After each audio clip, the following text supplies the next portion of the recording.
আসসালামু আলাইকুম। আমি ওই দিন একটা ভিডিওতে বলেছি যে বরবটি লাগানোর জন্য খুব বেশি জায়গার প্রয়োজন হয় না। তো আপনাদেরকে দেখাচ্ছি আজকে এটা হচ্ছে আমার কাকি লাগিয়েছেন। তো এখানে দেখেন, এখানে একটা ঝাড়ের ভিতরেই শুধু লাগায় রাখছে। এখানে আছে প্রায় 8টা গাছ আছে। আর এই যে একটা ডাল, দুইটা দুইটা অংশ ডালটার, এটা কোনো রকম দিয়ে রাখছে। একটা কি গাছ, এটা ছিল মেহেদি গাছের ডালটা কেটে তারপর এখানে গিরে রাখছে। তো দেখেন একটা গাছে কি পরিমাণ হয়েছে। হ্যাঁ, এই যে এগুলো পেকেও গেছে, নিয়ে খাওয়ার মতো লোক নেই। তো এখানে দেখাচ্ছি যে কি পরিমাণ বরবটি হয়ে আছে, কত সুন্দর। এগুলো কিন্তু কোনো ওষুধও দেওয়া হয় না। আমি বলেছি যে লাল পিঁপড়া যদি থাকে তাহলে ওষুধ দেওয়ার প্রয়োজন হয় না।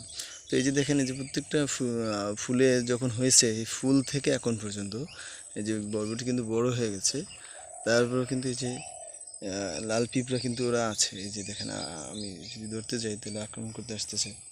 তো এরকম এই একটুক জায়গায় কত পরিমাণ হয়ে আছে, মানে একটা ফ্যামিলির জন্য এর আর বেশি দরকার হয় না। এই যে দেখেন লাল পিঁপড়াগুলো। তো এই যে দেখেন, এগুলো একদম পেকে আছে। এই যে কত বড় বড় হয়ে আছে। চারপাশে দিয়ে দেখাচ্ছি, এই পাশে দেখেন কি পরিমাণ হয়ে আছে। হ্যাঁ, জাস্ট লাগায় রাখছে, কোনো সার টার কিছু নয়। এগুলো পেকে যাচ্ছে, খাওয়ার মতো লোক নাই। কি পরিমাণে এক জায়গায় হয়ে আছে, ইঁদুরে খাইতে আসছে বিচি পাকাগুলোর। এই যে চারপাশ থেকে দেখাচ্ছি যে ইঁদুরে খাইছে। দেখেন কি পরিমাণ হয়ে আছে। তো এগুলো কিন্তু কোনো ওষুধ নাই, সার নাই, জাস্ট হয়ে আছে। তো আমরা যদি আমাদের প্রতিটা জায়গায় কোনো একটা গাছের সাথেও এই বরবটিগুলো লাগায় রাখি, তাহলে দেখো যে খুব এগুলো দিয়ে যে নুডলস রান্না করলে খুব মজা, ভাজি করে খাওয়া যায়।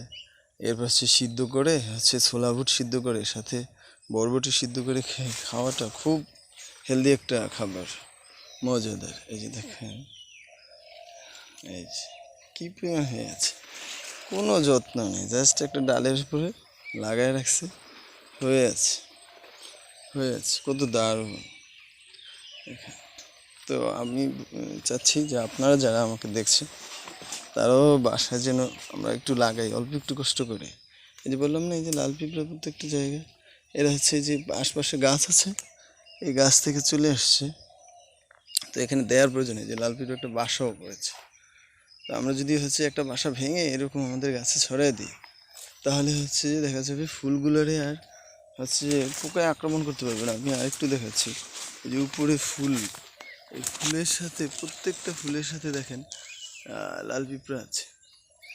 তো এগুলো থাকার ফলে এগুলোর এই যে পোকাগুলো এসে ধরে, এরা আসতে পারে না, বা এদেরকে ধরলে এই পিঁপড়ে বাসায় নিয়ে যায় খাওয়ার জন্য।